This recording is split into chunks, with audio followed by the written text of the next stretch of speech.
Avant de t'envoyer un épisode de newsletter, je les donne toujours à relire à des copains écrivains. Là, ce que tu vas me voir faire, c'est traiter chacun de leurs commentaires sur la newsletter pour voir comment je suis arrivé jusqu'à la version finale que tu viens de lire. Ok, donc là j'ai un premier commentaire de Axel qui est content de mon intro, moi aussi, et qui me dit que je devrais raccourcir les deux raisons ici que je donne. Donc en fait, la réalité c'est que cette phrase-là n'est pas utile, voilà, et cette parenthèse non plus. Donc là, Axel me dit que je l'ai perdu avec cette phrase, et l'image qui n'est pas un sondage. En fait, la raison de ça, c'est que j'ai ce call to action ici que je devrais faire remonter, et ici, tout a commencé par un sondage sur WhatsApp. Et du coup, on comprend l'image du dessous.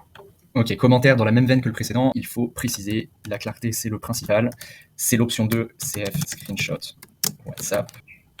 Là, Merlin il craint que Phantom Buster, tout le monde ne connaisse pas, donc je vais effectivement ajouter une petite précision, scrapping pour les réseaux sociaux. Voilà. Ensuite, là, il y a un paragraphe, ils sont d'accord tous les deux, il y a un paragraphe qui est mal passé. Ce que je voulais exprimer ici, c'est que tout utilisateur de Phantom CF n'est pas nécessairement quelqu'un qui sera intéressé par mon offre sur les signaux d'intent. Et ça, je l'ai mal exprimé, donc on va faire une autre suggestion. Soyons honnêtes, il est probable qu'une partie des utilisateurs de l'outil ne soit pas dans la cible de mon offre sur les signaux d'intent. Mais si seulement 50% d'entre eux sont dedans, c'est déjà un beau recouvrement. Je suis content, donc ça, c'est validé, on peut supprimer. Hop. Là, Merlin me dit qu'une des raisons qui pourrait faire rétro-pédaler, c'est simplement d'aller dans la mauvaise direction. Il a raison, en fait, c'est ce que je voulais dire. Donc, ne pas cadrer un projet tech t'assure quasi certainement de devoir rétro-pédaler au milieu parce que tu fonces dans la mauvaise direction. Hop. Ok, donc là, l'un et l'autre ont trouvé inapropos d'évoquer le deep work. En fait, ce que je voulais dire, c'est que quand tu as cadré un projet, tu n'as plus à réfléchir à la grande structure du projet, tu peux te concentrer sur vraiment les aspects techniques. C'est idéal pour être dans un état de deep work où tu déroules de grandes quantités de travail en peu de temps. Bon, ça leur a pas plu, donc je pense que c'est une bonne idée de supprimer tout ça. Voilà, hop.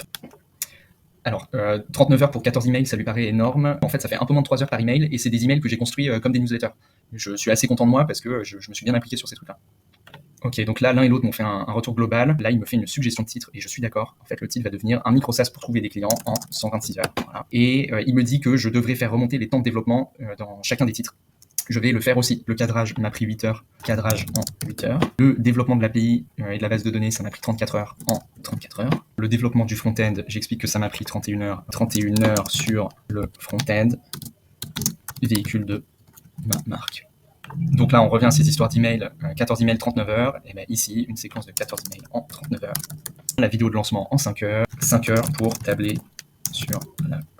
C'est un peu alambiqué ça. J'ai trouvé 5 heures pour exploiter une émotion. Je suis pas très fan des titres descriptifs parce que ça casse un petit peu le storytelling. J'aime bien exploiter quelque chose qui s'appelle le curiosity gap, c'est-à-dire faire en sorte qu'à la lecture du titre, les gens soient curieux, ne sachent pas exactement de quoi il s'agit et aient envie du coup de lire le contenu de la section pour savoir exactement de quoi je parlais, quelle est l'émotion dont je parle, comment je l'ai exploité, pourquoi j'ai fait ça.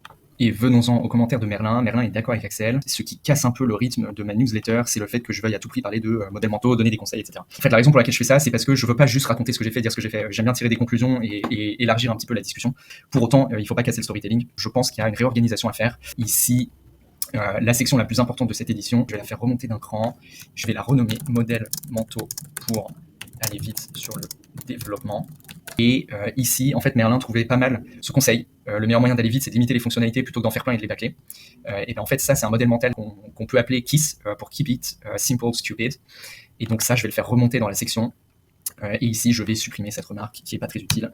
Et finalement, voilà, je vais retravailler cette section. Donc là, certes, si je ne prenais pas le temps de cadrer le projet, hop, au premier ordre, je m'épargnerais quelques heures de réflexion. Bon, second ordre, si la vitesse c'est 1, le calcul n'est pas si bon, ne pas cadrer un projet de tech nous assure quasi certainement de devoir rétro-pédaler au milieu parce qu'on fonce dans la mauvaise direction. D'ailleurs, je peux le titrer Second Order Thinking. Et donc là, Keep It Simple Stupid. Hop, kiss. Et donc ici, l'autre bon moyen d'aller vite, c'est de faire simple. On veut aller vite sans rien casser. Valider, ça, supprimer. Et donc voici comment j'ai cadré le projet. En fait, la partie Facebook sert à rien. J'ai donc cadré le projet en appliquant ces deux modèles mentaux.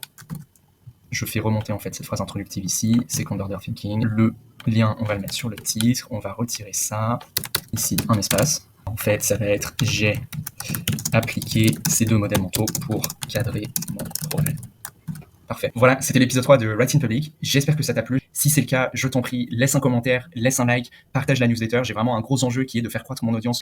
Donc je compte sur toi. Voilà, à plus.